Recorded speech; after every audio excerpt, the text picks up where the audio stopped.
kasih kita baru teruji kalau kita tetap mengasihi meskipun orang itu sulit dikasihi. Kita dimampukan mengasihi orang-orang yang bersalah kepada kita. Amen. Kasih itu gak ngikutin perasaanmu. Waktu moodmu baik, kamu bisa mengasihi. Waktu moodmu jelek, kamu gak bisa mengasihi. Gak gitu. Kasih itu ada karena kamu punya Allah dalam hatimu. Rohnya diam di dalam batinmu. Itu yang memampukan kita. Karena itu Anda harus percaya Anda dikasihi Allah. Anda harus percaya Bapa mengasihi Anda. Karena ketika Anda percaya akan kasih-Nya, hatimu dipenuhi dengan kasih yang luar biasa. Engkau dimampukan untuk mengasihi sesama manusia.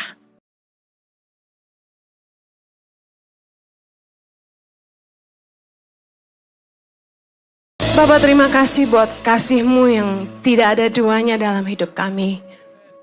Ajarilah kami cara mengasihi. Seperti Engkau telah mengasihi kami. Seperti Yesus telah mengorbankan dirinya. Menjadi sama dengan kami. Bahkan mati buat kami. Untuk menebus dosa-dosa kami. Sekalipun manusia tidak menanggapi pengorbanannya dengan baik. Tapi dia tetap baik. Terima kasih. Ajari kami kebenaran firman-Mu Tuhan. Karena kasih itu begitu sulit dihidupi ketika orang-orang menyakiti. Tapi kami percaya kasih-Mu memampukan kami. Menyerahkan setiap menit-menit ke depan ke dalam pimpinan Roh Kudus sepenuhnya. Biarkannya roh hikmat dan wahyu mengajar kami, memahami dan menghidupinya. Tolong hamba-Mu karena sungguh tanpa Engkau hamba tidak mampu. Biarnya Kristus yang selalu dipermuliakan dalam hidup kami. Demi nama Yesus kami berdoa. Yang siap diberkati Tuhan, sama-sama kita katakan amen. Silakan duduk kembali. Puji nama Tuhan. Shalom, saya ingin menyapa juga jemaat yang mengikuti ibadah ini secara streaming live online. Senang sekali bisa kembali melayani Anda dan saya sangat bangga melihat penampilan anak-anak saya dari Asrama Yayasan Tangan Pengharapan Jakarta. Puji nama Tuhan. Haleluya.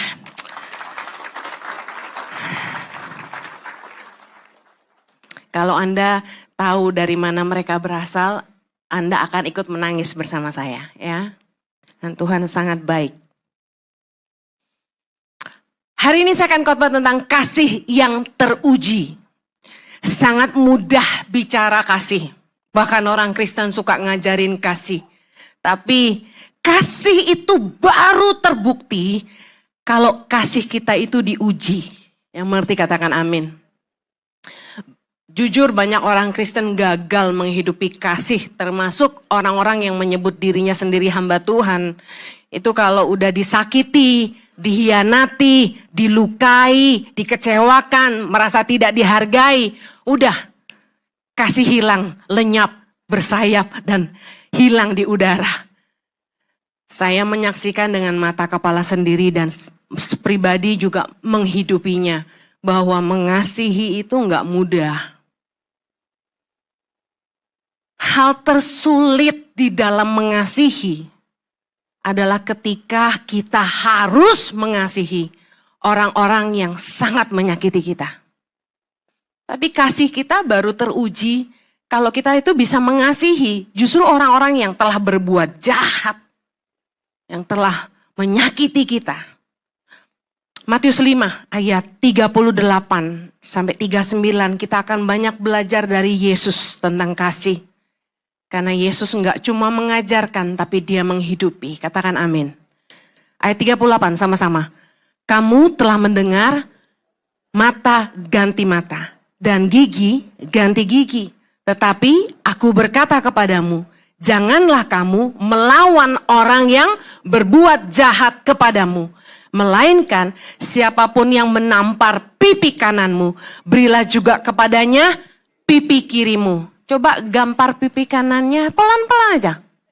Sakit gak? Tahu gak? Ditampar itu menyakitkan. Yesus mengambil contoh. Siapapun yang menampar pipi kananmu, berikan pipi kirimu. Tahu gak? Orang tuh kalau ditampar, pedasnya itu sampai ke hati. Dan langsung pengen Istri nampar suami, keplak. Suami langsung pak, balas. Gak gampang loh mengasihi orang. Apalagi ketika kita sangat tersakiti dan kita harus kasih pipi kiri. Rasanya mustahil. Mata ganti mata, gigi ganti gigi. Itu kita. Dunia berkata, kalau orang baik sama saya lebih baik sama mereka. Tapi kalau dunia jahat sama saya akan lebih jahat sama mereka. Itu dunia. Tapi Yesus berkata, janganlah kamu melawan orang yang berbuat jahat kepadamu. Aduh, rasanya tuh kalau orang jahat sama kita, nggak tahu gue siapa gitu ya. Emang lu siapa? Nggak gampang. Katakan sama-sama saya, kasih tidak berbuat jahat. Kasih itu murni. Kasih itu identitasnya nggak bisa jahat. Kasih kita baru teruji. Waktu kita diperlakukan tidak baik, kita tetap baik sama orang. Amen. Yesus berkata, jangan melawan orang yang berbuat jahat kepadamu. Bayangin. Tapi pada dasarnya sifat kasih itu nggak bisa jahat sama orang. Mau jahat juga nggak bisa. Marah pasti. Di dalam hati jengkel pasti. Mereka-rekakan yang jahat pasti. Gue pites loh gitu kan. Coba kalau kita mau jujur. Nggak usah pakai topeng, copotin semua topeng. Kalau orang tampar pipi kananmu, kamu balas nggak? Balas lah, gue lebih kenceng lagi pasti. Pas, pengennya gitu dan hati kita gitu loh. Tapi Yesus bilang, jangan melawan orang yang berbuat jahat. Aduh Tuhan susah. Ayat 43. Sama-sama kamu telah mendengar firman. Kasihilah sesamamu manusia dan bencilah musuhmu. Tetapi aku berkata kepadamu, kasihilah musuhmu dan berdoalah bagi mereka yang menganiaya kamu. Karena dengan demikianlah kamu menjadi anak-anak Bapamu yang di sorga, yang menerbitkan matahari bagi orang yang jahat dan orang yang baik, dan menurunkan hujan bagi orang yang benar dan orang yang tidak benar. Kasih yang teruji adalah kita bisa mengasihi orang yang bersalah sama kita sebesar apapun kesalahannya. Siapa di sini yang sudah bisa? Kalau kita cuma mengasihi orang yang baik sama kita, orang yang ngegemesin, lucu, ganteng, cantik, seksi, itu mah biasa. Imut-imut. Saya kasih contoh aja. Kalau ada anak kecil, kita lihat anak kecil itu. Bandel, nyebelin, datang ke rumah kita. Pecahin pajangan kita yang kita paling sayang. Pot bunga baru beli dalam rangka Natal. Preng, dia pecahin gitu. Berhamburan. Semua kue Natal kita dicomotin satu-satu, terus dia jilat. Terus dia ambil lagi. Mamanya, maaf loh anak saya suka banget makan kue, kita yang nggak apa-apa. Gitu ya, dalam hati. Gue jewer juga, gue gantung juga loh gitu kan. Terus dia lompatin sofa kita pakai sepatu. Sofa putih baru beli. Anak kecil kayak gini pengen diapain kira-kira? Pakai kasih dong. Diapain kira-kira? Pinter, pinter. Kasih duit gak? Angpau Natal. Nih kamu pinter deh, pulang di sana gitu. Bener gak? Come on. Gampang gak mengasihi anak yang serese ini? Saya tuh kasih tahu ya, yang punya anak kecil jangan suka dikasih soft drink. Jadi hiper, tambah capek ngana. Ngurusnya tambah capek. Kita yang lihat lebih capek. Saya tuh kalau udah lihat anak-anak kecil nuwakal di gereja gitu ya. Saya yang, ini mamanya mana sih? Saya tuh bersyukur punya anak 3. Anteng-anteng nih. Gitu. Nggak ada yang pencilatan. Kalau minta dibeliin mainan gitu di mall nggak dikasih. Kayak langsung, wah, bantik badan di lantai gitu. Kalau gue tinggal. Tapi puji Tuhan anak saya nggak gitu. Jadi saya tuh nggak habis pikir kenapa ada anak orang yang gitu mamanya diem aja gitu. Kalau anak nakal, kita harus eye to eye. Berlutut, tatap matanya. Pegang bahunya dan kasih tahu. Dididik. Kamu nggak boleh gitu. Tatap matanya, eye level. Percuma dimarahin, harus diajarin. Tapi beberapa anak punya masalah. Saya ngerti. Kita tuh ngadepin yang kayak gini aja sulit mengasihi, kalau mau jujur ya. Apalagi kalau ada temen yang ngutang gak bayar gitu. Aduh, Tuhan Yesus. Gampang gak kira-kira mengasihi? Gampang? Punya suami. Males. Pelit. Bosi, tukang perintah. Makan aja gak bisa ngambil sendiri. Suka marah-marah. Mata keranjang lagi. Yang kayak gini, gampang gak dikasihi? Jujur bapak, ibu-ibu, gampang gak kira-kira? Amit-amit. Gantian. Punya istri. Udah gak cakep. Gendut. Males. Tukang ngomel. Ya kan? Taunya tukang ngerongrong. Duit melulu. Kayak gini gampang gak dikasihi? Gampang gak bapak-bapak? Kok takut sama istrinya?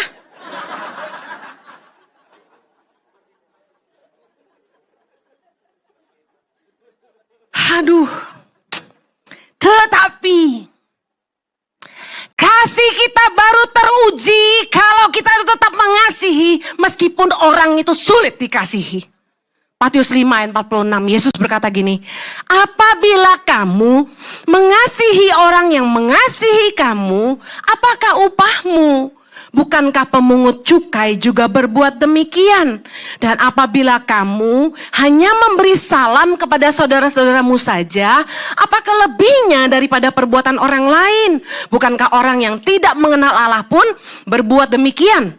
Karena itu haruslah kamu sempurna sama seperti Bapamu yang di sorga adalah sempurna. Ampun. Kasih kita semakin disempurnakan. Ketika kita itu tetap belajar mengasihi orang-orang yang sulit dikasihi. Saya kasih tahu sejujurnya. Sejujurnya. Jadi gembala tuh susah. Susahnya apa? Dulu kalau saya sebel sama orang gitu, goodbye my love. I don't care gitu kan bahasa Jawanya. Tapi sekarang, meskipun nyebelin, bukan kamu, pas mandang kamu aja loh ya. Meskipun nyebelin banget tuh orangnya, dikasih tahu nggak mau berubah. Gitu. Aku tetap sayang. Susah gitu. Harus bisa sabar. Doain lagi. Bentar-bentar bilang gini. Aku gak seneng di sini. Aku tak keluar aja dari ICI. Rasanya tuh kalau bukan gembala gini. Ya keluar aja tuh ya. Repot. Tapi kalau gembala gak bisa gitu, Bos. Kamu kenapa sih? Jangan gitulah. Kita butuh kamu loh di sini. ICI we are family. Anda pikir gampang? My God. Tapi Yesus kasih kita teladan yang luar biasa. Karena kasih itu baru teruji ketika kita disakiti. 1 Petrus 2 ayat 23. Sama-sama. Ketika ia dicaci maki, ia tidak membalas dengan mencaci maki. Ketika ia menderita, ia tidak mengancam, tetapi ia menyerahkannya kepada Dia yang menghakimi dengan adil. Yesus itu suruh kita tidak boleh membalas perbuatan jahat orang. Dan apa yang Dia kasih lihat kita? Waktu Dia dicaci maki, Dia tidak balas. Waktu Dia menderita, Dia nggak mengancam. Anda tahu nggak sih, waktu dia dilucuti pakaiannya, dipermalukan, Anda ditelanjangin depan orang banyak gitu kira-kira gimana? Anda punya power mengeluarkan laser dari matamu. Anda bisa nyemburi api dari mulutmu. Kira-kira apa yang Anda lakukan kalau Anda sampai ditelanjangin? Dia dicambuk, ditusuk lambungnya, disiksa, dipermalukan, diludahi, difitnah, disalib, dicaci maki sama orang-orang kurang ajar itu. Anda bayangkan kalau saya yang jadi Yesus, saya keluarkan semua aura ketuhanan, gitu kan. Paling enggak kasih lihat cahaya-cahaya dikit biar kabur gitu. Tapi ketika dia menderita, dia tidak mengancam ya. Kalau kita punya power dikit doang songong. Ngana tara tahu kita siapa? Ngana tara tahu kita papa tuh siapa? Kamu nggak tahu saya siapa? Nggak tahu kamu? Saya juga nggak tahu. Belum tahu dia saya bisa apa gitu. Kita kan gitu, bener nggak? Kita kalau disakiti, kita ngancem. Sama suami, gua ancem. Dulu kalau marah sama Jojo, saya pikirin gua ancem apa biar dia berubah ya. Saking sulitnya, suami kok nggak mau denger nasihat istri. Gua ancem aja dulu. Awas lo ya, kamu kalau nggak gini, aku nggak tak layani kamu. Cihai. Ngancemnya urusan itu terus.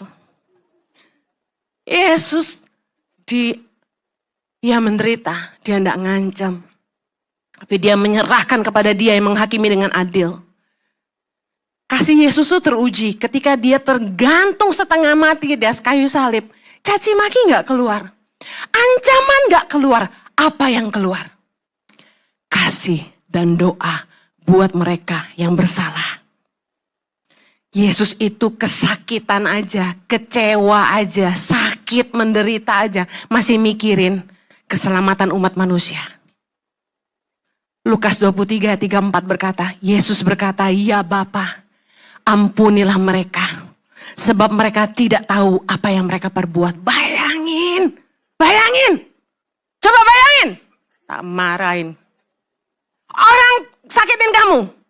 Bisa gak doa gitu? Bisa gak? Atau gue bales dia. Yesus doain. Waktu orang nyakitin kita, bisa gak kita doain? Wow.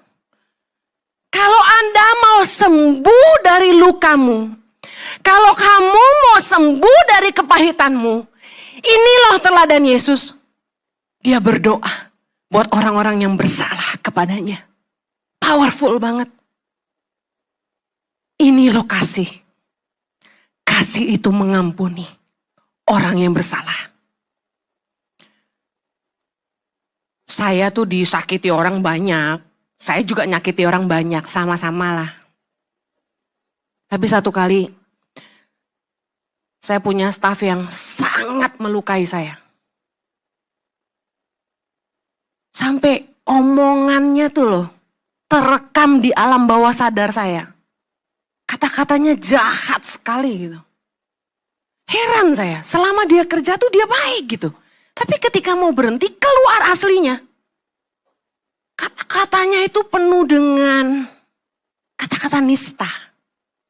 Wah, dia kata-katai saya itu kata-katanya terekam di alam bawah sadar saya. Sampai saya merasa tertuduh, sampai saya merasa lemah, sampai saya bangun tidur tuh saya ingat kata-kata itu. Wah, sakitnya luar biasa. Makanya kadang-kadang ya, saya tahu perasaan Anda. Sometimes saya juga ngomong yang sama, Tuhan kayaknya percuma baik sama orang. Dibaikin ngelunjak. Karyawan tuh dibaikin ngelunjak. Ini dengan sepenuh hati gue ngomong. Tapi saya nggak mau berhenti mengasihi. Kalau Anda nggak mau berhenti mengasihi, Anda harus ngambil keputusan mau mengampuni. Amen. Pagi itu saya bangun, saya tahu saya luka. Saya bilang ini, Tuhan aku mau mengampuni. Tolong Tuhan aku mau mengampuni. Tiba-tiba Roh Kudus tuh kasih ingat. kata-kata ini. Ampuni mereka, karena mereka tidak tahu apa yang mereka perbuat. Orang yang balas kebaikan dengan kejahatan, firman Tuhan berkata, kejahatan tidak akan menjauh dari pintu rumahnya. Urusan mereka sama Tuhan, bukan sama kita. Kita tidak usah balas, bagian kita mengasihi. Saya langsung ambil dengan iman doa itu. Saya katakan gini, Tuhan ampuni, saya sebut namanya. Ampuni dia, karena dia tidak tahu apa yang dia perbuat. Saya ulang-ulang terus doakan itu. Pagi hari itu juga saya kasih tahu, ada breakthrough terjadi.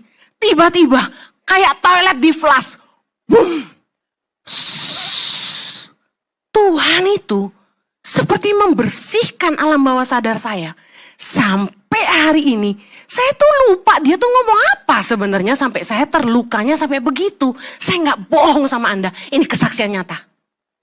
Kok jadi lupa ya? Dia ngomong apa ya? Kenapa gue lupa ya? Tapi kok kenapa sakit waktu itu? Satu kali lagi. Saya dikecewakan sama pemimpin. Aduh, difitnah habis-habisan. Sakitnya minta ampun. Ini dulu banget ya. Saya tuh terluka tapi saya nggak sadar. Saya diem. Orangnya, saya tuh gini. Kalau saya disakiti, saya menjauh dan saya diam. Tapi ternyata saya luka. Waktu saya lagi diam gitu, lagi kerja. Tiba-tiba Roh Kudus ingatin saya. If I can deal with you, I can deal with them. Kalau aku bisa berurusan dengan engkau, aku bisa berurusan dengan mereka. Kamu ampuni. Saya nangis. Waktu kita sakit hati sama orang dan kita tidak bisa ngampuni. Kita tuh lagi gini loh, kita lagi ngomong sama Tuhan. Kamu tidak bela aku. Kita sedang berkata, kamu tidak ada Tuhan. Buktinya, dia sakiti aku, kamu diam aja. Engkau tidak lihat dan engkau biarkan aku disakiti. Waktu kita simpan sakit hati, kita tuh lagi nuduh Tuhan tidak mampu bela kita. Kita sedang menunjuk kepada Tuhan, kamu tidak tahu apa-apa. Kamu tidak tahu yang aku rasakan dan kamu tidak bantu aku. Kamu tidak buat apa-apa. Sebenarnya itu. Tapi sesungguhnya waktu kita disakiti, percayalah Tuhan tahu yang kamu rasa. Tuhan lihat yang orang itu perbuat. Meskipun orang tidak tahu kita difitnah, Tuhan tahu semuanya. Dan percayalah, dia tidak terlelap. Dia penjagamu yang setia. Amen. Haleluya. Waktu kamu mengambil keputusan mengampuni karena taat akan kebenaran firman-Nya, engkau sedang berkata, aku menyerahkan kepada hakim yang adil. Pembelaku yang setia. Haleluya. If I can deal with you, I can deal with them. Udah. Urusan kita itu sama Tuhan. Masing-masing kita bertanggung jawab sama Sang Pencipta. Demikian juga mereka yang melukai kita. Yesus adalah gambar kasih Bapa yang sempurna buat kita. Tuhan bisa aja biarin kita binasa. Tapi dia tidak lakukan itu. Dia datang dan selamatkan kita melalui anaknya. Yohanes 3:16, karena begitu besar kasih Bapa akan dunia ini. Karena itu dia mengaruniakan anaknya yang tunggal. Supaya setiap kita yang percaya kepadanya tidak binasa, melainkan beroleh hidup yang kekal. 1 Yohanes 4 ayat 8 berkata, barang siapa tidak mengasihi, ia tidak mengenal Allah. Sebab Allah adalah kasih. Katakan Allah adalah kasih. Kasih bukan perasaan. Kasih adalah Allah. Kalau engkau punya kasih Allah dalam hatimu, engkau mampu mengampuni. Engkau mampu mengasihi. Amen. Firman Tuhan berkata, barang siapa tidak mengasihi, ia tidak mengenal Allah. Kalau kita mengenal Allah dan kita memiliki kasih-Nya dalam hidup kita, gak cuma di mulut aja, tapi kita dimampukan mengasihi orang-orang yang bersalah kepada kita. Amen. Kasih itu gak ngikutin perasaanmu. Waktu moodmu baik, kamu bisa mengasihi. Waktu moodmu jelek, kamu gak bisa mengasihi. Gak gitu. Kasih itu ada karena kamu punya Allah dalam hatimu. Rohnya diam di dalam batinmu. Itu yang memampukan kita. Karena itu Anda harus percaya Anda dikasihi Allah. Anda harus percaya Bapa mengasihi Anda. Karena ketika Anda percaya akan kasih-Nya, hatimu dipenuhi dengan kasih yang luar biasa. Engkau dimampukan untuk mengasihi sesama manusia. Kita bisa mengasihi karena Tuhan terlebih dahulu mengasihi kita. Karena itu kita harus sadar, saya dikasihi Allah. Pejam matamu, pegang tanganmu di dada. Katakan, Tuhan mengasihi aku. Bapa di sorga mengasihi aku. Yesus mengasihi aku. Aku terima kasih-Nya. Karena kasih Tuhan yang memampukan kita untuk terus mengasihi semua orang yang bersalah kepada kita. Kasih kita justru akan diuji ketika kita disakiti oleh orang-orang yang terdekat dengan kita. Saya kasih tahu, kalau yang nyakitin kita orang jauh, kita bisa bilang, EGP, emang gue pikirin. Tapi kasih kita baru teruji ketika kita diuji dalam beberapa konflik yang terjadi dalam beberapa level hubungan. Terutama orang-orang terdekat. Siapakah mereka? Orang tua,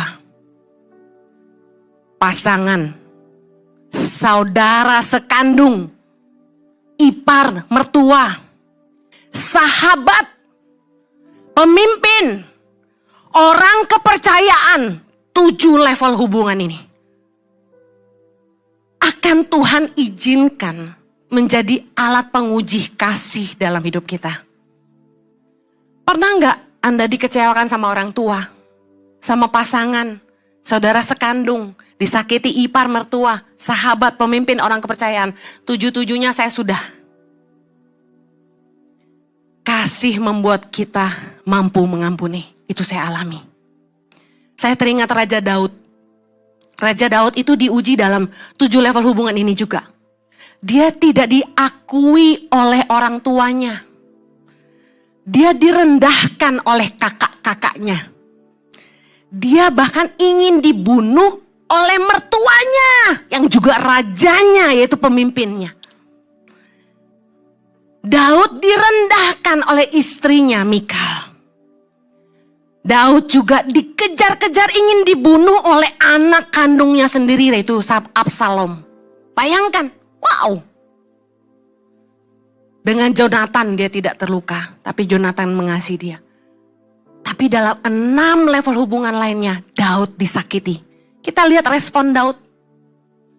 Waktu Daud punya kesempatan untuk membunuh Saul, mertua sekaligus rajanya, dia tidak lakukan itu.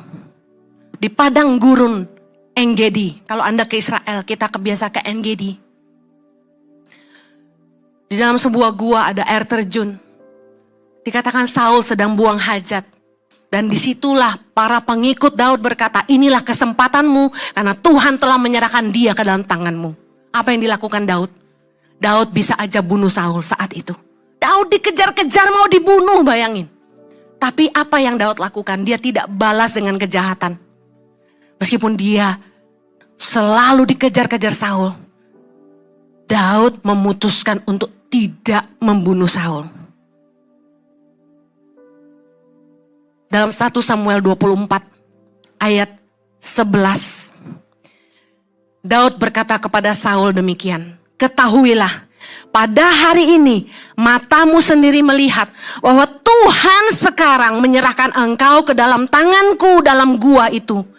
Ada orang yang telah menyuruh aku membunuh engkau, tetapi aku merasa sayang kepadamu karena pikirku, aku tidak akan menjamah tuanku itu.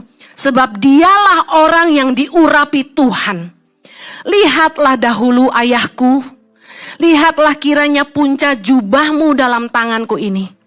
Sebab dari kenyataan bahwa aku telah memotong punca jubahmu dengan tidak membunuh engkau, dapatlah kau ketahui dan kau lihat bahwa tanganku bersih daripada kejahatan dan pengkhianatan, dan bahwa aku tidak berbuat dosa terhadap engkau, walaupun engkau ini mengejar-ngejar aku untuk mencabut nyawaku. Tuhan kiranya menjadi hakim di antara aku dan engkau. Tuhan kiranya membalaskan aku kepadamu, tetapi tanganku tidak akan memukul engkau. Ini kasih. Lihat, dia panggil Saul dengan dua kata, raja dan ayah.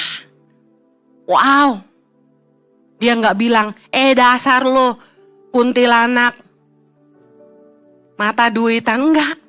Dia hormat, rajaku dan ayahku. Dia bilang, Tuhanlah yang akan jadi hakim. Itu harusnya yang kita lakukan. Kalau orang jahat sama kita, jangan balas jahat. Belajar mengasihi. Doakan dia. Pembelaan Tuhan akan datang dalam hidupmu. Dialah yang akan jadi hakim antara engkau dan mereka. Amen. Saya kasih tahu, tanpa pengampunan, tanpa kasih, ibadah kita sia-sia. Yesus berkata dalam Markus 11 ayat 25, jika kamu berdiri untuk berdoa, ampunilah dahulu sekiranya ada barang sesuatu dalam hatimu terhadap seseorang, supaya juga Bapamu yang di sorga mengampuni kesalahan-kesalahanmu. Saya kasih tahu, kasih kita baru teruji ketika kita tetap memilih mengasihi, ketika kita disakiti. Saya sudah bilang, dalam 7 level hubungan saya sudah diuji. Saya tetap mengasihi orang tua saya di dalam kesalahan mereka di masa lalu. Saya tetap mengasihi pasangan saya meskipun pernah disakiti. Saya mengasihi sahabat-sahabat saya yang melukai saya. Saya mengasihi orang-orang kepercayaan saya yang tidak bisa dipercaya. Saya mengasihi semua orang, mertua, ipar yang menyakiti saya. Bahkan saudara kandung saya sendiri yang telah menyakiti saya ampuni. Saya kasih tahu, kenapa kok bisa? Pada saat disakiti kita pasti sakit sekali. Tapi ketika kita datang sama Tuhan, ini yang kamu harus lakukan. Ketika kamu disakiti, datanglah pada Tuhan. Karena Dia sumber kasih kita. Ketika Anda sadar bahwa engkau dikasihi Tuhan, engkau mampu mengasihi orang lain. Hal pertama yang Tuhan lakukan waktu Dia pulihkan saya adalah ini. Saya mendengar suara Tuhan dan Dia berkata, sekalipun ayahmu dan ibumu meninggalkan engkau, sekali-kali aku tidak akan pernah meninggalkan engkau. Hal pertama yang Tuhan bicara dalam hidup saya adalah mengembalikan rasa kepemilikan saya. Bahwa saya berharga, saya punya Bapa yang sayang sama saya. Sampai hari ini kalau saya ingat papa saya cuma sedih. Tapi saya tidak membenci. Saya berdoa pagi hari ini. Anda mampu menghidupi firman Tuhan ini. Kolose 3 ayat 13. Sabarlah kamu seorang terhadap yang lain, dan ampunilah seorang akan yang lain. Apabila yang seorang menaruh dendam terhadap yang lain, sama seperti Tuhan telah mengampuni kamu, kamu perbuatlah juga demikian. Yang mau katakan amin. Yuk, pejamkan mata, ingat 1 nama, 2 nama yang telah menyakiti Anda. Yang Anda tahu sulit saya mengasihi dia. Dendam itu ternyata masih ada. Ambil keputusan terima kasih Bapa pagi hari ini. Buka tanganmu, taruh tangan satu di dada. Saya rindu berdoa buat Anda. Thank you Jesus, thank you Father. Bapa di sorga, hamba-Mu berdoa untuk umat-Mu. Curahkanlah kasih-Mu pagi hari ini. Penuhilah kami dengan kasih yang kekal. Kasih yang tanpa syarat, kasih Bapa sendiri. Kasih Bapa yang telah mengasihi kami.